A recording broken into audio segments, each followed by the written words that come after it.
Hi, I'm Andrejevic. I write about digital media and surveillance, and I'm currently working at the University of Queensland in Brisbane, where I'm a postdoctoral research fellow. And the work that I do looks at the labor that takes place online from a surveillance-oriented perspective. I'm interested in I would call it one component of the work that gets done online, which is the work of being watched. So while we go about doing things like writing blogs or shopping or communicating with one another online, we're also always at the same time generating information about each other, about ourselves. And that information is captured and used for a variety of purposes. And I'm interested in writing about this from a critical perspective, looking at how this information is being used, what are the assumptions of the people who are gathering it, what types of technologies and techniques they use to make sense out of it, and to turn it into products that can be bought and sold. And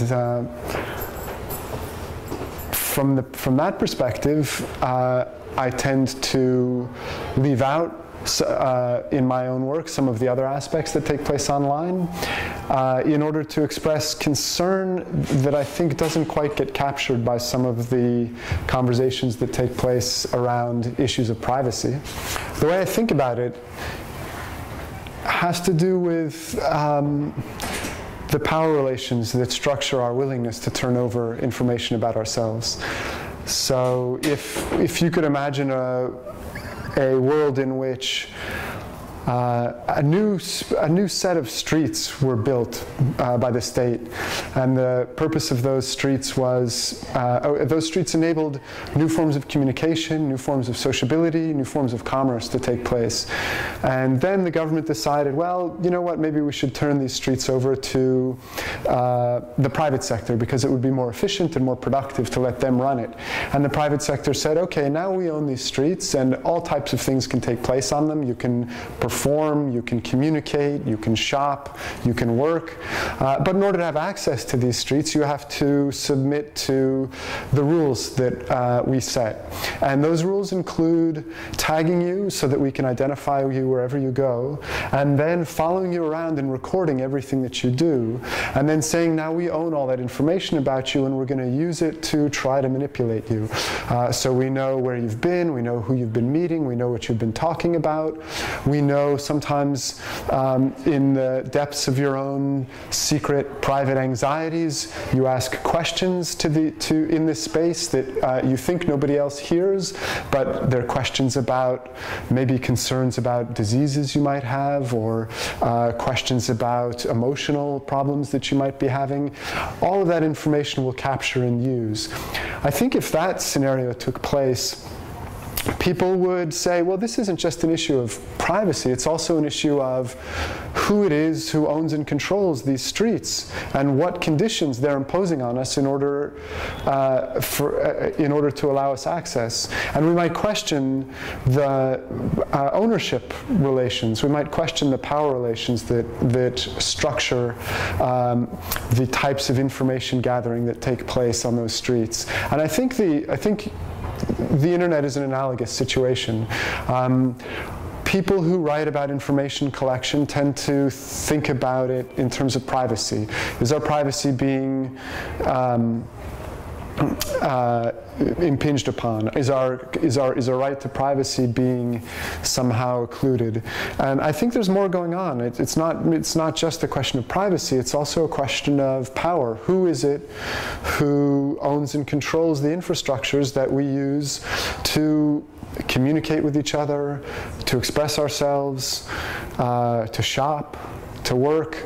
More and more, our social lives, our productive lives, our creative lives are moving from, not entirely, but the more and more they're migrating onto digital platforms, onto the internet.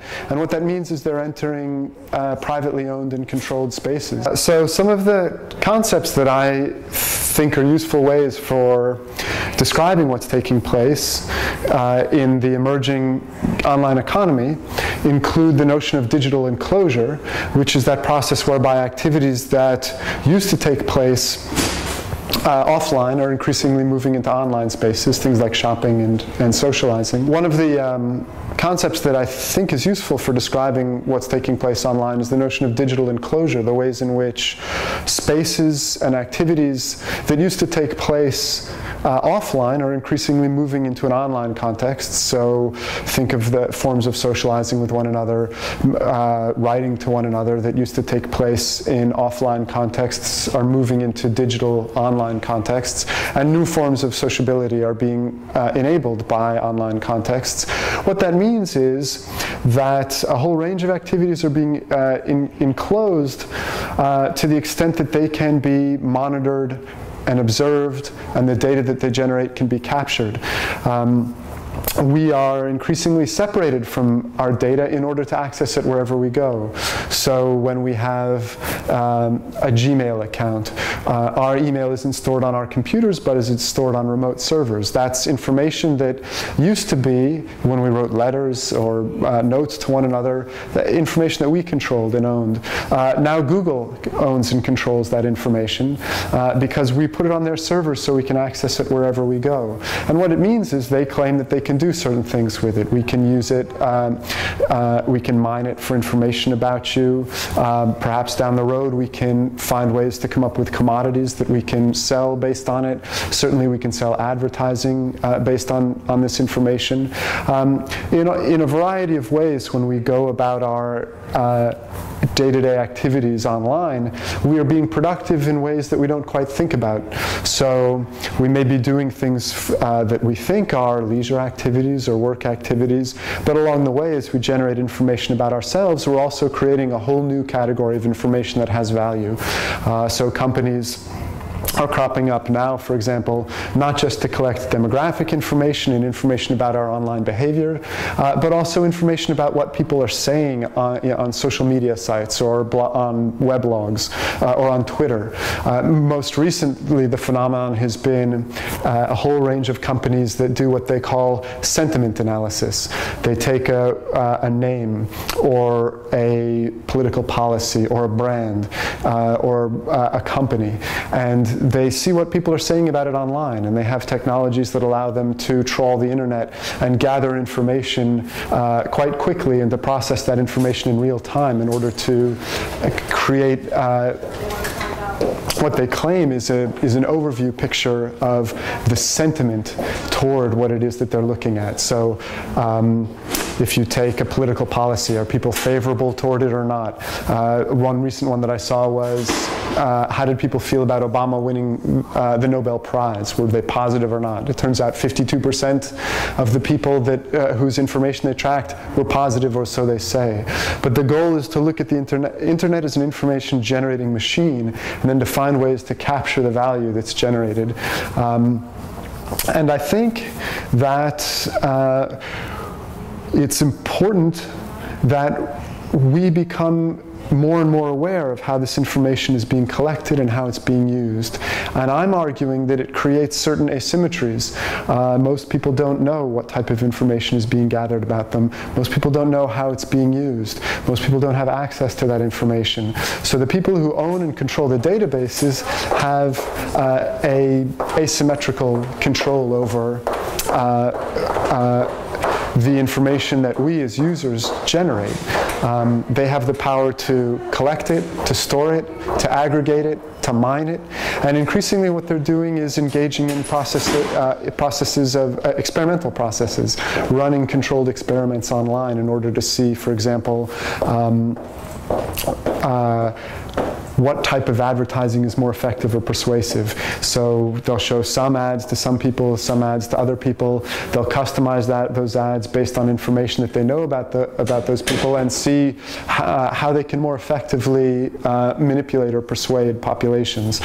So when we go online and interact, we're not just submitting to forms of monitoring, we're also submitting to forms of experimentation.